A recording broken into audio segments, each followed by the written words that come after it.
کا پہلا شعر ہے، عبادت ہے سراپا جذبہ تعمیر آزادی، شہادت مستقل ایک سرخی تحریر آزادی۔ اس شعر میں احسان دانش کہتا ہے کہ آزادی کا جذبہ پیدا ہونا یہ عبادت کے برابر ہے، یہ سراسر عبادت ہے۔ یعنی جن لوگوں میں یا جس قوم میں آزادی کا جذبہ پیدا ہو جاتا ہے، پھر وہ آزادی کی حصول کے لیے کوششیں کرتے ہیں اور تب تک کوشش کرتے رہتے ہیں جب ان کو مکمل طور پر آزادی حاصل نہ ہو۔ اور اس شعر کے دوسرے مصرعے میں شاعر احسان دانش کہتا ہے کہ آزادی جو ہے اس کی سرخی، اس کا عنوان، اس کا سرنامہ شہادت ہے۔ یعنی آزادی کے حصول کے لیے شہادتیں پیش کرنا لازمی ہوتا ہے۔ بغیر شہادتوں کے، بغیر قربانیوں کے آزادی حاصل نہیں ہو سکتی۔ اگر آپ دیکھیں تو دنیا میں مختلف ممالک میں آزادی کی تحریکیں شروع ہیں، اور وہ قومیں اپنی آزادیاں حاصل کرنے کے لیے قربانیاں پیش کر رہی ہیں، اپنی قربانیاں پیش کر رہے ہیں۔ ہمارا تو اللہ کا شکر ہے کہ یہ ملک پاکستان ہمیں آزاد مل گیا ہے، ہم ایک آزاد ملک میں پیدا ہو گئے ہیں۔ اگرچہ اس نظم میں آگے شاعر کہتا ہے کہ ہمیں صحیح معنوں میں ابھی تک آزادی حاصل نہیں ہوئی ہے، لیکن اللہ کا بہت بہت شکر ہے کہ انہوں نے ہمیں یہ آزاد ملک دیا ہے اور اس میں ہم آزادی کی سانس لے رہے ہیں۔ تو اس شعر میں احسان دانش کہتا ہے کہ آزادی کے حصول کے لیے شہادتیں پیش کرنا، قربانیاں دینا یہ لازمی بات ہے۔ بغیر قربانی کے، بغیر شہادتوں کے، بغیر شہیدوں کے لہو کے آزادی حاصل کرنا ناممکن ہے۔ یعنی اس کے لیے جو کچھ بھی لکھا جائے اس کا ابتدا شہادت سے ہوگا۔ یعنی اس کے لیے، اس کا آزادی کے لیے شہادتیں پیش کرنا، قربانیاں پیش کرنا لازمی امر ہے۔ بغیر شہادتوں اور قربانیوں کے آزادی حاصل نہیں ہو سکتی۔ اس لیے شاعر کہتا ہے کہ یہ جذبہ جس قوم میں بھی پیدا ہو جائے یہ سراسر عبادت ہے، یہ عبادت کے برابر ہے۔ اس نظم کے دوسرے شعر میں احسان دانش کہتا ہے کہ جہاں آزاد کر سکتے نہ ہو تقریر آزادی، وہ آزادی میری نظروں میں ہے تحقیر آزادی۔ یعنی جس ملک میں، جس وطن میں عوام کو آزادی کے ساتھ بولنے اور لکھنے کی آزادی نہ ہو تو وہ ملک صحیح معنوں میں آزاد نہیں ہے۔ بلکہ وہ غلام ہے. یعنی جو ملک آزاد ہوگا اس میں ہر انسان کو بولنے اور لکھنے کی آزادی ہوگی. کہتا ہے کہ جہاں آزاد کر سکتے نہ ہوں تقریر آزادی، یعنی آزادی کے ساتھ بندہ بول نہیں سکتا جس ملک میں وہ ملک صحیح معنوں میں آزاد نہیں ہے، بلکہ وہ ایک غلام ملک ہے. کیونکہ اس نے قوم کی بولنے کی آزادی کو سلب کیا ہے. ان کو آزادی کے ساتھ بولنے کی اجازت نہیں دیتے اور ان کو آزادی کے ساتھ لکھنے کی اجازت نہیں دیتے، تو یہ ملک صحیح معنوں میں آزاد نہیں ہے. دوسرے مصرے میں، دوسرے شعر کے دوسرے مصرے میں کہتے ہیں وہ آزادی میری نظروں میں ہے تحقیر آزادی. یعنی جس ملک میں آزادی کے ساتھ بولنے کی اجازت نہ ہو، اپنا یعنی اپنے دل کی بات بیان کرنے کی اجازت نہ ہو، تو یہ آزادی میری نظروں میں آزادی کی تذلیل ہے، یہ آزادی کی تحقیر ہے، یہ صحیح آزادی نہیں ہے. یعنی جب تک عوام کو مکمل طور پر بولنے اور لکھنے کی آزادی حاصل نہ ہو وہ صحیح معنوں میں آزاد ملک نہیں ہے. اس نظم کے تیسرے شعر میں شاعر احسان دانش کہتا ہے فضائیں کر رہی ہیں ذوق ایثار و عمل پیدا، لہو میں دوڑتا ہے شعلہ تاثیر آزادی. اس شعر میں، تیسرے شعر میں احسان دانش کہتا ہے کہ فضاؤں میں آزادی کا ذوق و شوق پیدا ہو رہا ہے. یعنی ہم جس طرف بھی دیکھتے ہیں، جہاں بھی دیکھتے ہیں، لوگوں میں آزادی حاصل کرنے کا ذوق و شوق پیدا ہو رہا ہے. لوگ آزادی حاصل کرنا چاہتے ہیں. اور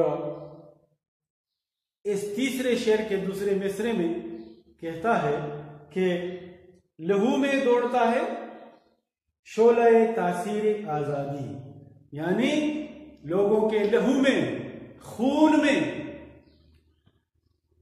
آزادی کا جذبہ پیدا ہو گیا ہے، اس کا شعلہ پیدا ہو گیا ہے، شعلہ تاثیر پیدا ہو گیا. تاثیر اثر کو کہتے ہیں. یعنی لوگوں میں آزادی کا جذبہ اور اثر پیدا ہو گیا ہے، لوگ آزادی حاصل کرنا چاہتے ہیں.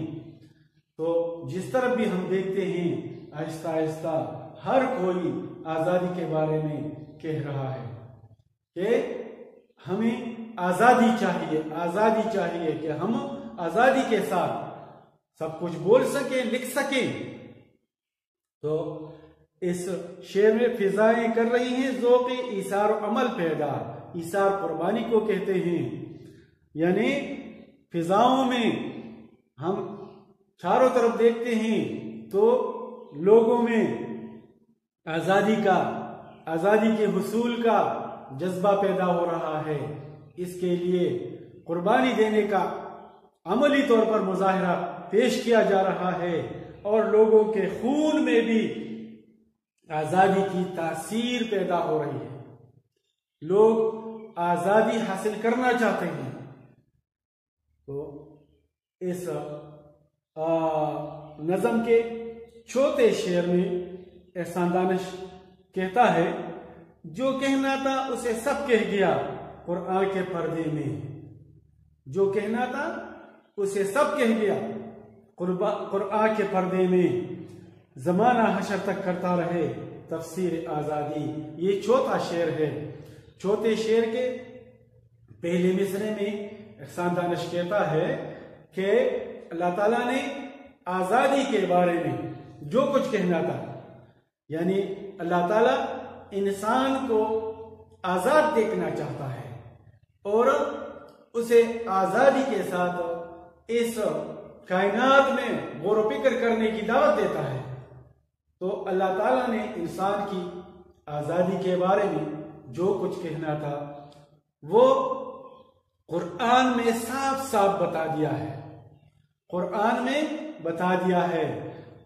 اب لوگوں کو چاہیے، اب دنیا کے لوگوں کو چاہیے کہ قرآن میں اللہ تعالیٰ نے آزادی کے بارے میں جو کچھ فرمایا ہے اس کی تفسیر کرتے رہیں، تفصیل بیان کرتے رہیں اور لوگوں میں آزادی کا جذبہ پیدا کرتے رہیں۔ یعنی کہتا ہے جو کہنا تھا اسے سب کہہ دیا قرآن کے پردے میں، یعنی اللہ نے آزادی کے بارے میں جو کچھ کہنا تھا وہ قرآن میں بیان کر دیا ہے، وہ قرآن میں حرف بحرف پر بیان کر دیا ہے۔ اب لوگوں کو چاہیے کہ اس سے تفصیل حاصل کرتے رہیں، اس کو عوام میں اس سے جذبہ پیدا کرتے رہیں۔ کہتے ہیں کہ زمانہ حشر تک کرتا رہے تفصیل، اب دنیا قیامت تک، حشر تک، زمانہ دنیا قیامت تک اس کی تفصیلیں اور تفسیریں بیان کرتی رہیں گی۔ اللہ تعالیٰ نے انسان کے آزادی کے بارے میں جو کچھ بھی کہنا تھا وہ سب انہوں نے آزادی کے بارے میں قرآن میں بیان کر دیا ہے۔ اب انسان کو چاہیے، مسلمان کو چاہیے کہ اس سے سبق حاصل کرتے رہیں اور اس پر عمل پیرا ہوں۔ اور پانچواں شعر اس نظم کا ہے، لہو برسا بہے آنسو لٹے رہ رہو کٹے رشتے، ابھی تک نامکمل ہے مگر تعمیر آزادی۔ اس شعر میں لسان دانش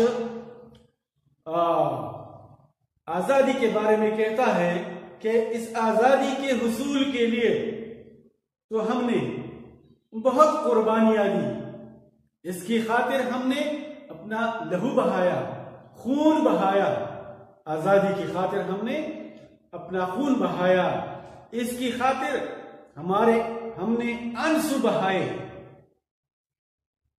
بہائے، اس کی خاطر ہم روئے چلائے، اس آزادی کی خاطر، اور اس کی خاطر ہمارے قافلوں کو لوٹا گیا، ادھر سے ادھر اور ادھر سے ادھر آتے رہے، جو قافلے جاتے رہتے تھے ان کو لوٹا گیا اس آزادی کی خاطر، جو قافلے آتے جاتے تھے ان کو لوٹا گیا، اور اس کی خاطر، اس آزادی کی خاطر ہمارے رشتے بھی کٹ گئے، بہت قریبی رشتہ دار ہمارے کچھ ادھر رہ گئے، کچھ ادھر رہ گئے، یعنی پاکستان اور ہندوستان ایک دوسرے سے الگ ہو گئے۔ ہمارے کچھ رشتہ دار ہندوستان میں تھے، کچھ پاکستان میں تھے، تو پاکستان والے پاکستان میں رہ گئے، ہندوستان والے ہندوستان میں رہ گئے، ان کی آپس کی رشتہ داریاں کٹ گئی، ختم ہو گئی، وہ آپس میں ایک دوسرے سے ملنے سے یعنی وہ مل نہیں سکے، اور وہ رشتے اس کی وجہ سے کھٹ گئے۔ ہمارے کافی رشتہ دار ہندوستان میں رہ گئے ہیں، اسی طرح ہندوستان میں کچھ لوگ ہیں ان کے رشتہ دار ادھر رہ گئے ہیں، تو ان کی آپس کی رشتے ختم ہو گئے۔ تو کہتا ہے کہ لہو برسا بہے آنسو لٹے رہ رہو کٹے رشتے، یعنی اس آزادی کی خاطر ہمارا خون بہایا گیا، ہمارے آنسو، ہم کو آنسو اور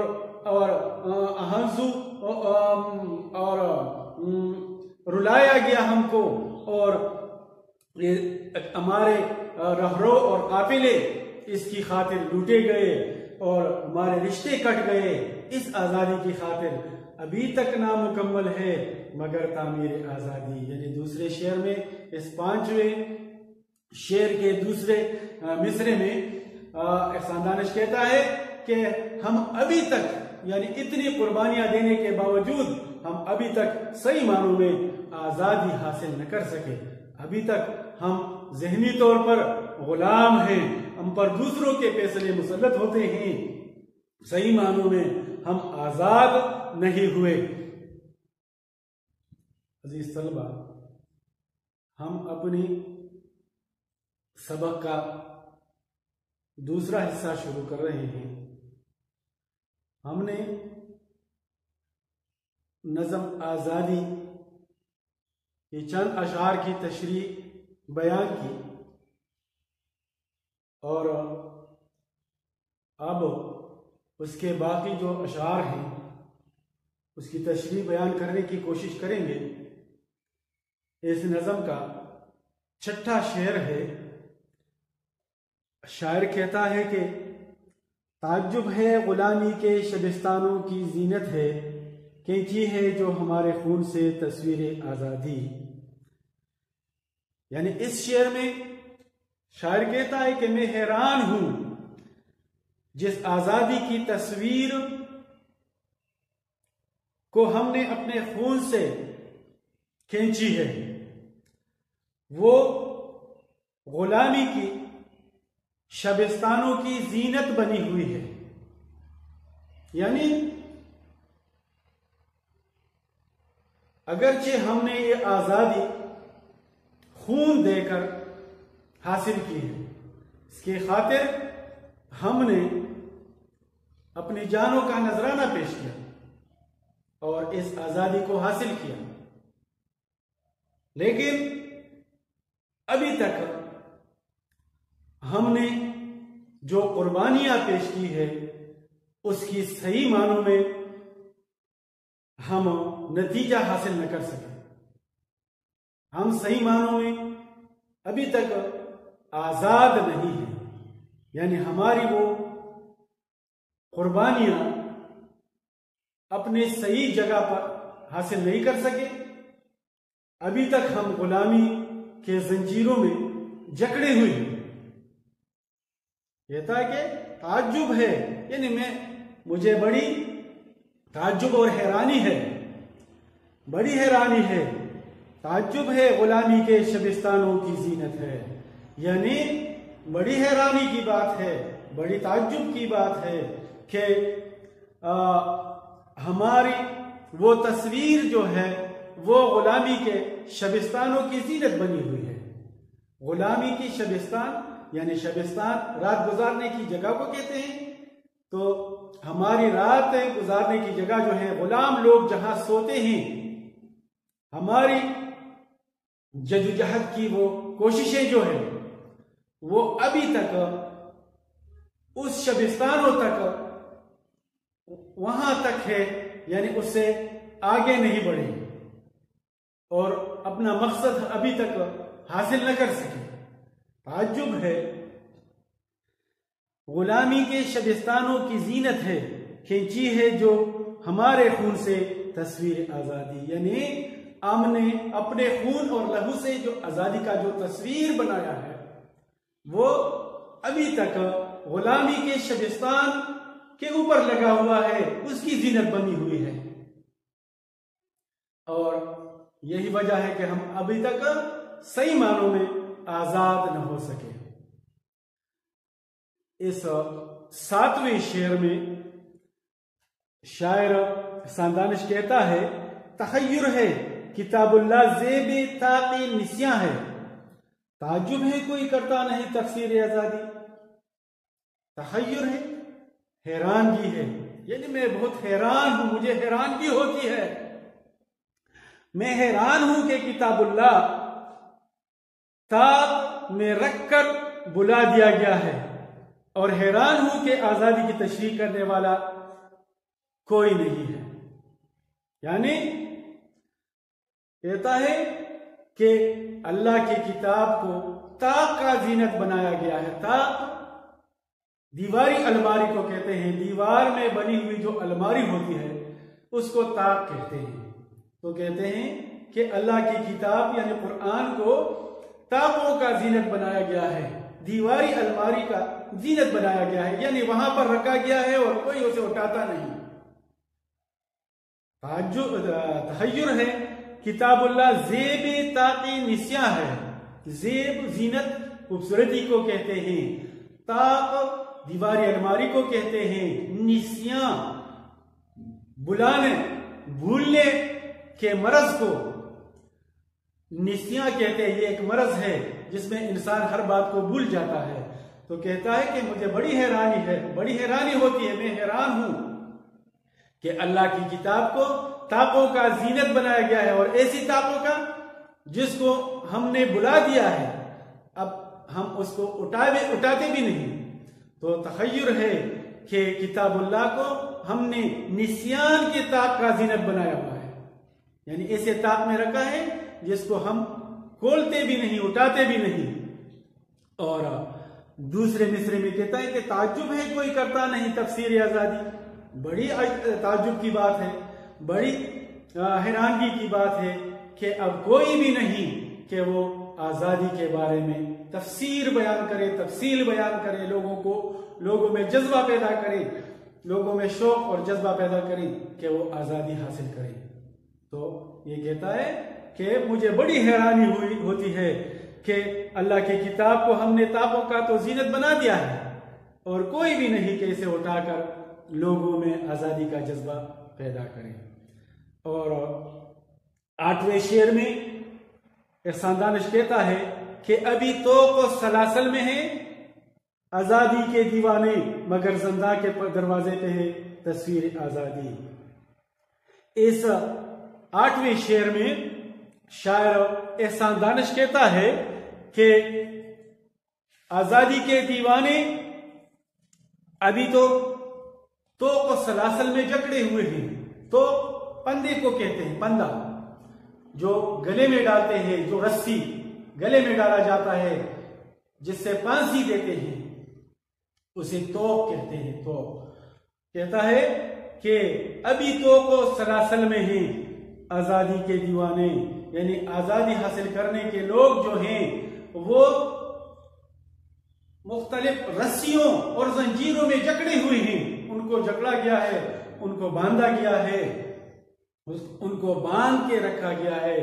کہتے ہیں ابھی تو وہ سلاسل میں ہیں۔ تو پندے کو کہتے ہیں سلاسل، زنجیروں کو کہتے ہیں سلاسل، سلسلہ کی جمع ہے سلاسل، سلسلہ، زنجیر۔ تو کہتے ہیں کہ آزادی کے دیوانے جو ہیں ابھی تو وہ مختلف رسیوں اور زنجیروں میں جکڑے رکھے گئے ہیں، ان کو باندھا گیا ہے، مگر زندان کے دروازے پہ ہے تصویر آزادی۔ مگر زندان جہاں ان کو رکھا گیا ہے، جس جیل خانے میں، جس قید خانے میں ان کو رکھا گیا ہے، ان پر لکھا گیا ہے آزادی۔ یعنی اگرچہ وہ